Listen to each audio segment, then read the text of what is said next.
എനിക്കൊരു കുഞ്ഞിനെ തന്നില്ലല്ലോ എന്ന് മനസ്സ് വേദനിക്കുന്ന സഹോദരിമാരത്ര. ആൺമക്കളെ നല്ല തൊപ്പിയും വെച്ച് നല്ല യൂണിഫോമും ധരിപ്പിച്ച് ആ മക്കളെ കയ്യും പിടിച്ച് പള്ളിയിലേക്ക് വഴുതിന് വരുമ്പോ, പരിപാടിക്ക് വരുമ്പോ അത് കണ്ടുകൊണ്ട് കണ്ണുനീരൊലിപ്പിക്കുന്ന സഹോദരന്മാരത്ര.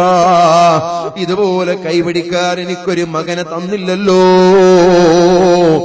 എത്രയെത്ര ആളുകളുണ്ട് കല്യാണം കഴിഞ്ഞു 5 കൊല്ലമായി, 10 കൊല്ലമായി, 20 കൊല്ലമായി, ഇന്ന് വരെ മക്കളില്ലാതെ കഷ്ടപ്പെട്ട് വളരെ വേദനിക്കുന്ന സഹോദരിമാരെത്ര, സഹോദരന്മാരെത്രയാ. അതുകൊണ്ട് മുഅ്മിനീങ്ങളെ, മക്കൾ അല്ലാഹു തരുന്ന വലിയ ഒരു റഹ്മത്താണ്, നിഅമത്താണ്. അതുകൊണ്ട് ആ മക്കളെ നല്ല നിലക്ക് വളർത്തിയെടുക്കണം.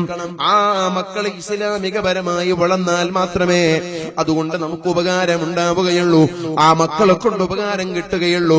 നബി സല്ലല്ലാഹു അലൈഹി വസല്ലം തങ്ങൾ പറയുന്നു, മൂന്നാമത്തെ കാര്യം വവലദുൻ സ്വാലിഹാ യദ്ഉ ലഹു, നല്ല സ്വാലിഹീങ്ങളായ മക്കളാണ് കേട്ടോ.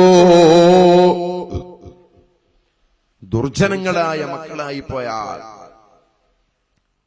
ദുർഗുണമുള്ളവരായി പോയാൽ, മോശപ്പെട്ട സ്വഭാവക്കാരായാൽ അതുകൊണ്ട് വലിയ ബുദ്ധിമുട്ടാണ് ഉണ്ടാകുന്നത്.